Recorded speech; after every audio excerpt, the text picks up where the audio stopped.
Hello there and welcome once again to The Verdict. Mick Cornett with Kent Myers. We're here every week meeting interesting people and dealing with topical issues. And this week we welcome Eddie Griffin to the show. Yes, this is Eddie's first appearance on The Verdict. He is the president of the Oklahoma Sports Hall of Fame, the Jim Thorpe Association, and he's in charge of all the activities they carry on in Oklahoma City and around the country.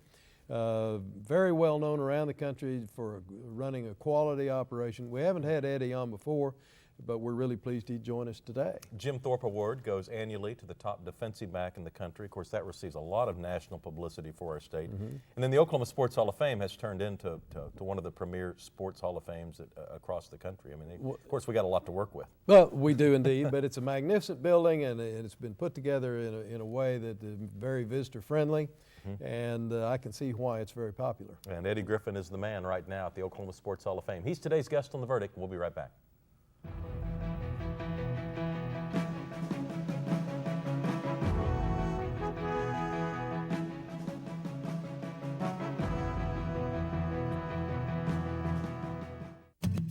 My path is different from the prototypical receivers. The namesake himself, Mr. Welker. Not recruited out of high school, not drafted into the NFL. I'm not the fastest guy. I'm not that big. He's the model of perseverance. He finds a way to make a way. So let's have some fun today, huh? We're gonna play hard, we're gonna play tough. He focuses on the kids that are not quite as fortunate as everyone else. Way to go, Taylor. The Boys and Girls Clubs, the Youth Football League. 80% of them are from single-parent home, so they hear a lot of negative stuff every day. I think the coolest thing for us has been put in this weight room right here at Douglas. It's made our kids want to be involved more and more. Seeing them have losing seasons year after year. Next year they win state. For a company like Chesapeake to recognize the mission of the Wes Welker Foundation, it tells me that they're committed to helping people. My greatest hope and dream for these kids to go out and conquer everything they want. Hopefully we can push them in the right direction.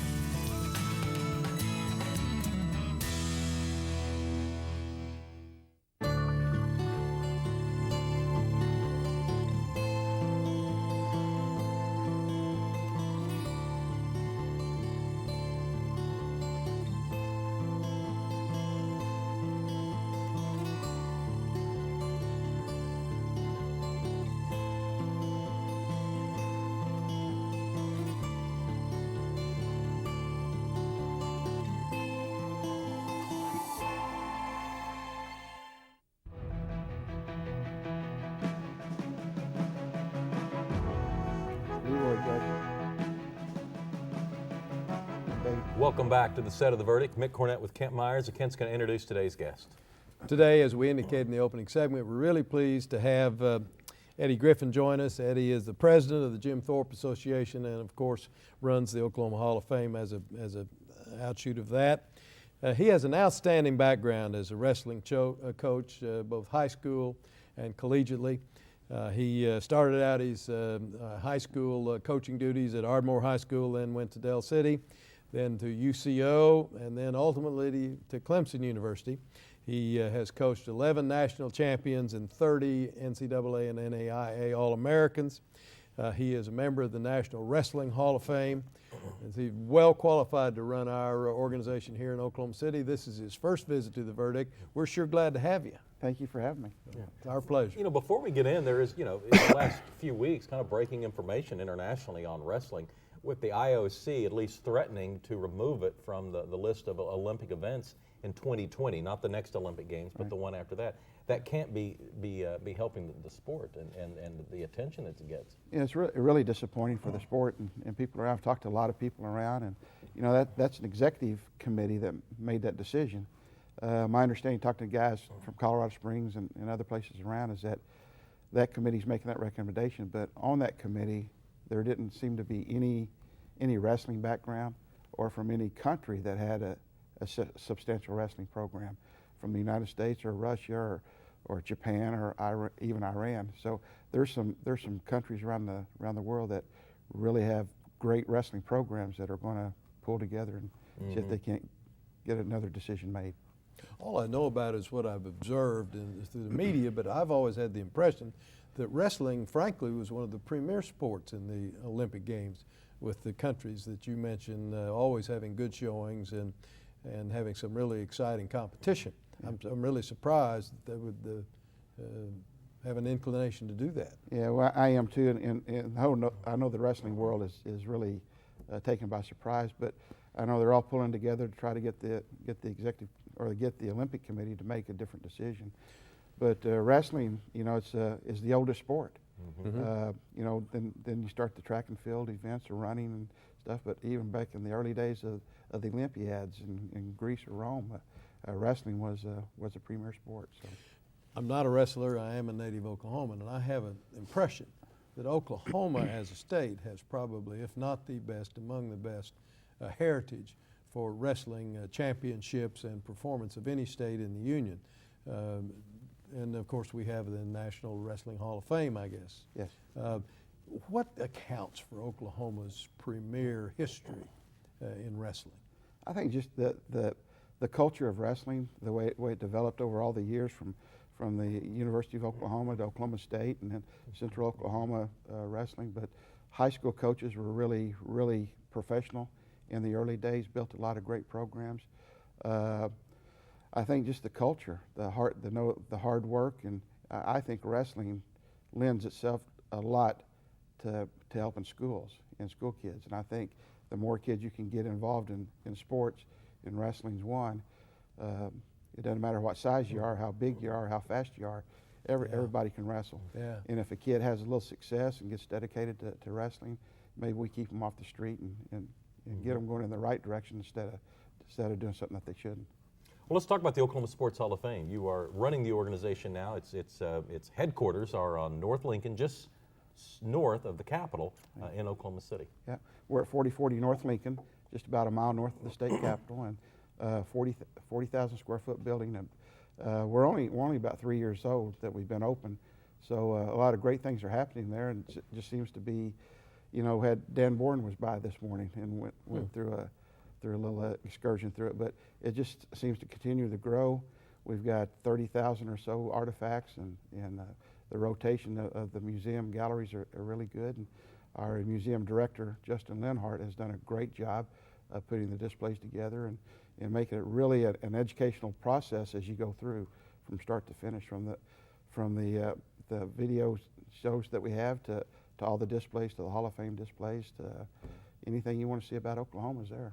A lot of different sports represented. A lot of different sports, from rodeo to baseball, softball, basketball, wrestling, track and field, and football. It's all there. And it starts with the public art outside. That statue of Jim Thorpe that you can see from Lincoln as you drive by is striking. That's the thing that sets the Oklahoma Sports Hall of Fame separate from a lot of Hall of Fames around the country, is the icon of Jim Thorpe. You know, Jim Thorpe is recognized as the world's greatest athlete and probably the first international celebrity as an athlete.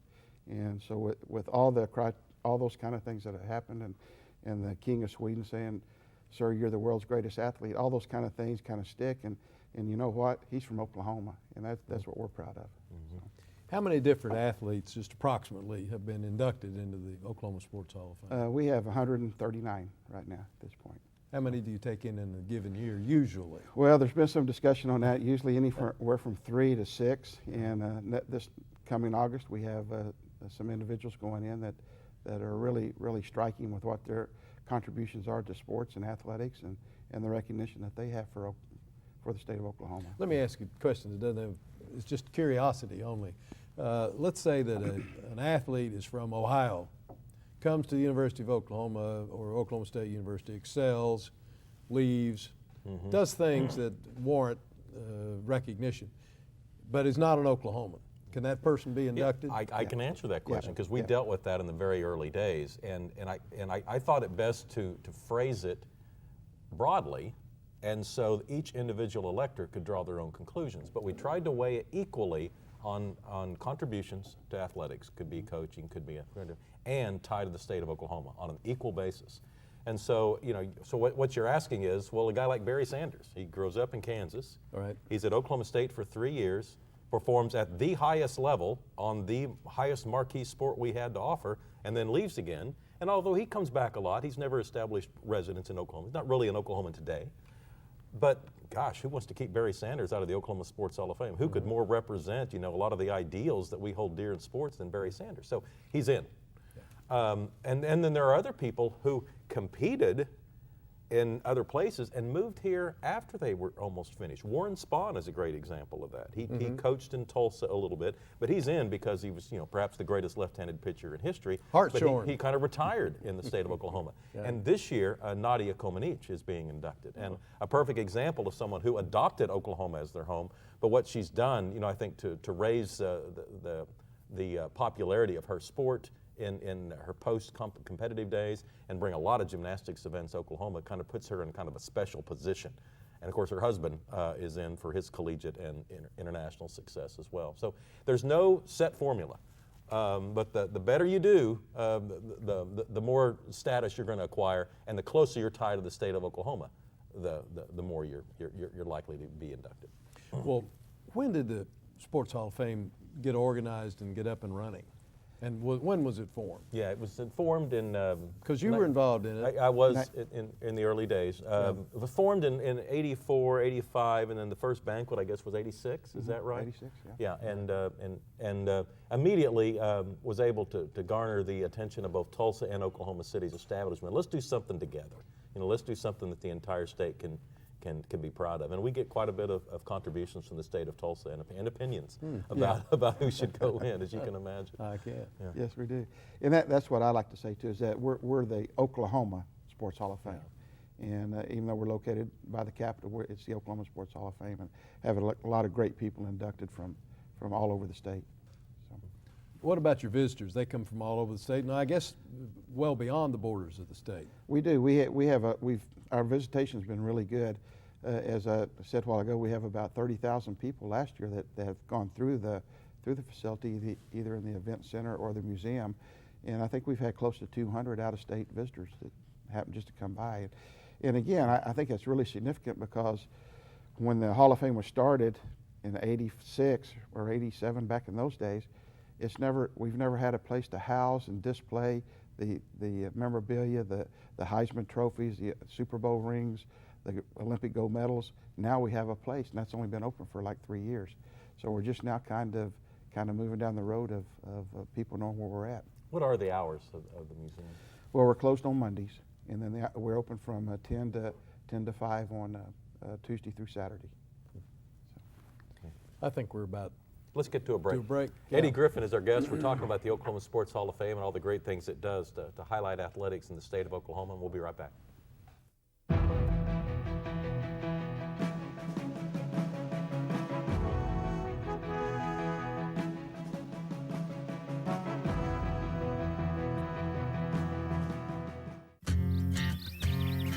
My great-great-grandfather, Cyrus Harris, came to Oklahoma Territory, Trail of Tears, and he served as the first governor of the Chickasaw Nation. I'm Harris Penner, and I own and operate Penner Ranch in Mill Creek, Oklahoma, and I'm Chickasaw. As far as the ranch of Cyrus Harris, my daughters will be the 5th generation on that land. They're the backbone, like the Chickasaw women have always been. They're the backbone of the place. It's been in the family all of my life, all of my grandfathers. My grandfather and my dad were both born on houses on that place. Today, the ranch is a cow-calf operation. Land, it means everything to us. We would never get rid of it. That's our roots, our heritage is right there. As far as Chickasaw heritage, I'm proud to be a Chickasaw, proud to be an Oklahoman. Hear that? It's the sound of an industry, 83,000 strong, creating jobs for nearly 350,000. A $52 billion a year being pumped into our economy. It's the sound of Oklahoma's oil and natural gas industry, our heart for the state, and our people. And it beats on and on and on. When you have something important to communicate, it becomes clear that there's a lot of competition for your audience's attention. So how can your message stand out and actually resonate with your audience? Legal Graphics has the answers. The team at Legal Graphics will work with you to plan, design, and even test your presentation to ensure your message will be heard and remembered. Call Legal Graphics today to schedule an appointment. The readiness is all.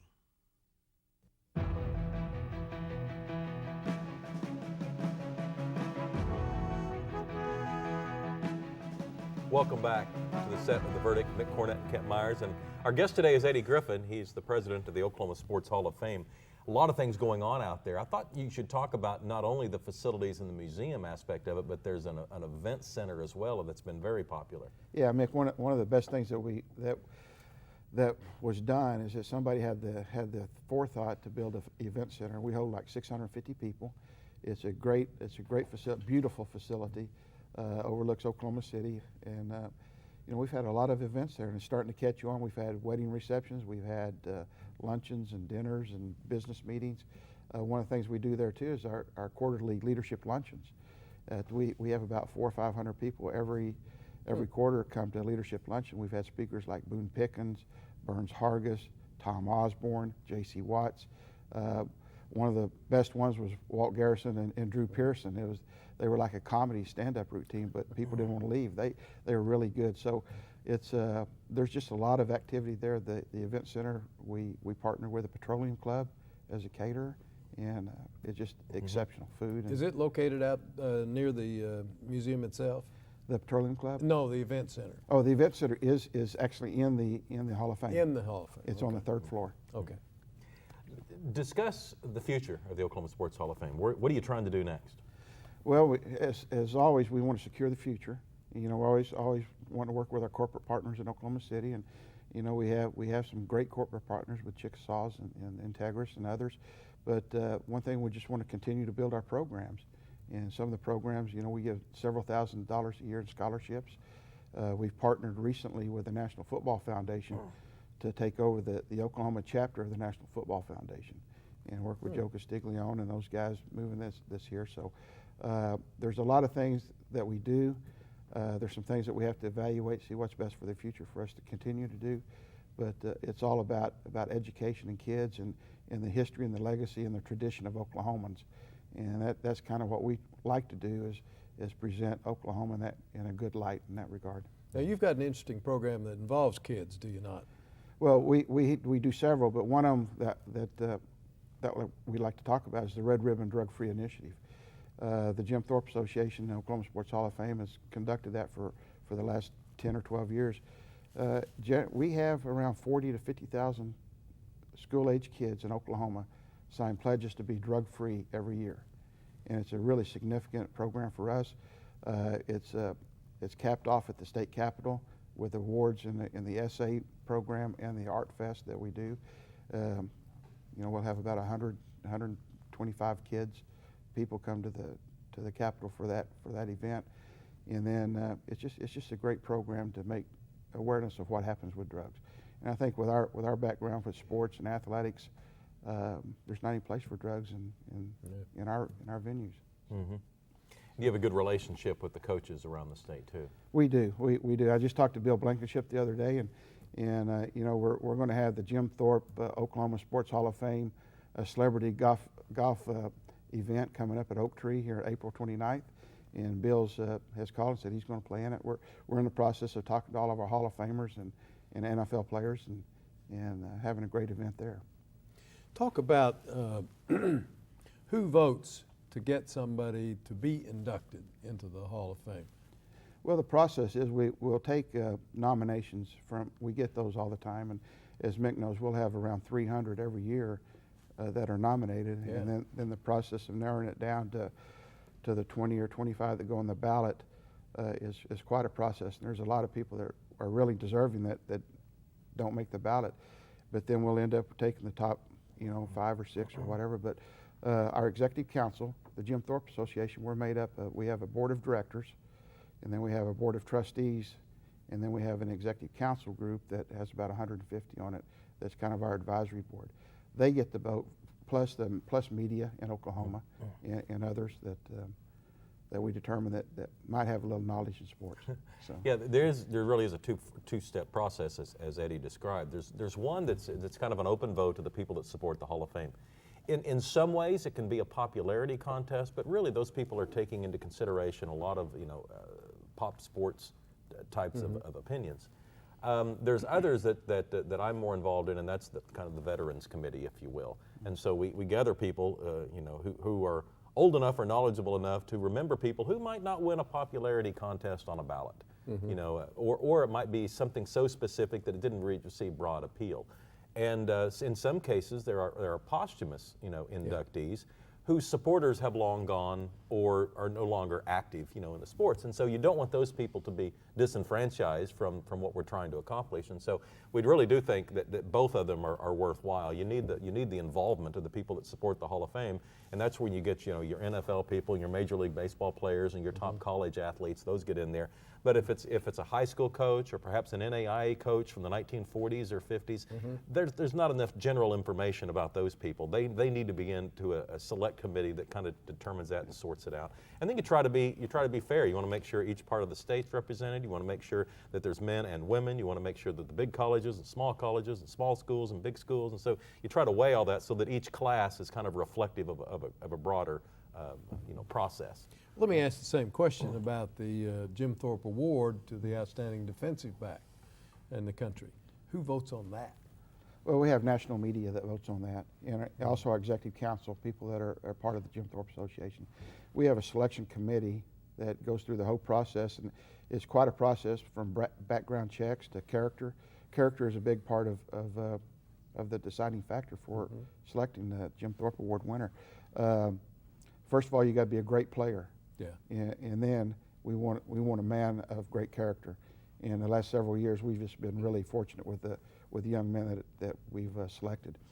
But the Jim Thorpe Award is nationally recognized. We're on the College Football Awards. The Jim Thorpe Oklahoma Sports Hall of Fame, we're part of the College Football Awards Association, which there's 9 awards. And I tell you, when you're in Orlando, Florida, or New York for the National Football Foundation, everybody respects the Jim Thorpe Association in Oklahoma and what it stands for. So we like to say, you know, over the years, we've had certain criteria that our men meet, and we've had some great individuals come back, and it means a lot to them. A few years ago, Malcolm Jenkins played in the Super Bowl in Orlando, and then that next Monday, we were presenting the Jim Thorpe Award. And one of the things is, if you receive the Jim Thorpe Award, you're obligated to come back the next year to hand it off. He didn't go to all the parties and the parade and all that kind of stuff. His coach said, hey, you get back to Oklahoma and hand off that award. So it means a lot to those guys. Kind of a little fraternity for those Jim Thorpe Award winners. Eddie Griffin, today's guest on The Verdict. Eddie runs the Oklahoma Sports Hall of Fame with the skill and grace that it deserves. And I know people are going to want to come by. So again, those hours, you're closed Sundays and Mondays, but basically open 10 to 5. 10 to 5. Monday through Saturday. Tuesday through Tuesday Saturday. through Saturday. Yeah. Thanks for all your work, Eddie. And Mike, that's in Oklahoma City on North Lincoln, just about a mile north of the Capitol. Kent and I'll have a final word when we get back.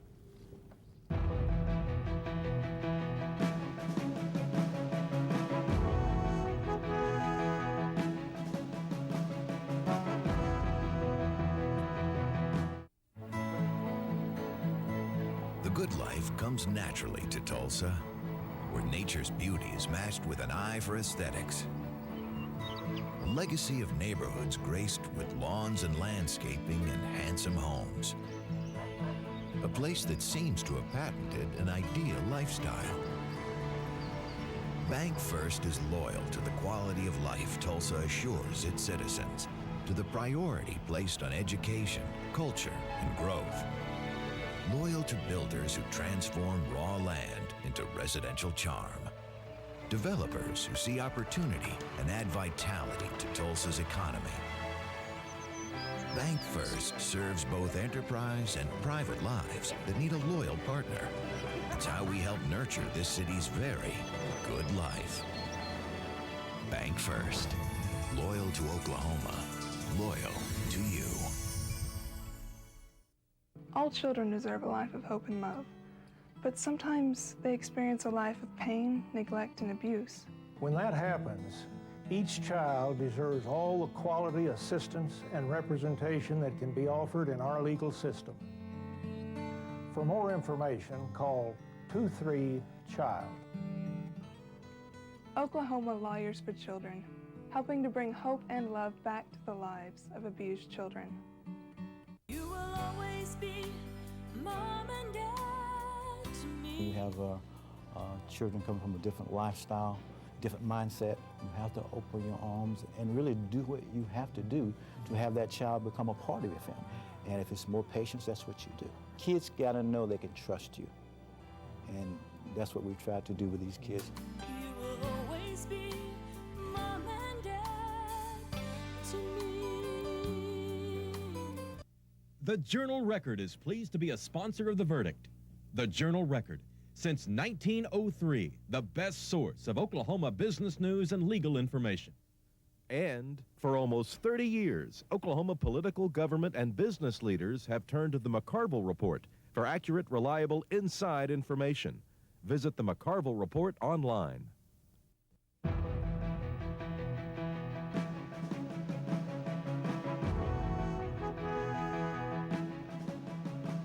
Welcome back to the set of The Verdict. We are wrapping up a show in which our guest was Eddie Griffin, the president of the Oklahoma Sports Hall of Fame.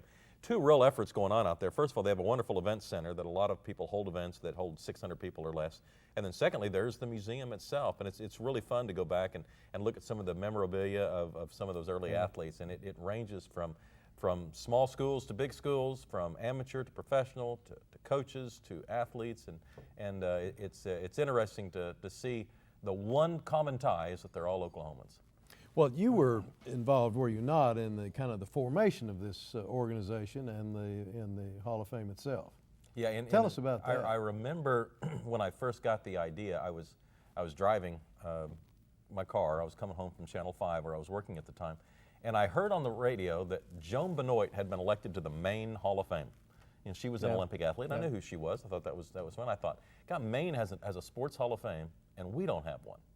I thought that seems kind of odd. And I couldn't name any athletes from the sport of Maine. Not that I'm trying to criticize the state of Maine. I'm sure there are a lot of great athletes there, but I didn't know any. And I thought, we really should have one. That's an oversight. And once you started connecting the ideas with other people, I mean, everybody was getting on board, and it really took off. We have some website information. You can get more information about the Jim Thorpe Association, and you can get information about their museum and the induction process at Jim Thorpe, ASSOC, short for association.org. You see it on the screen. And here's our website, theverdict.tv. You can log on and tell us about a show or a guest that you'd like to see on a future edition. Kent and I really appreciate you joining us this week, and we want to say thanks to Eddie Griffin. We'll see you next week.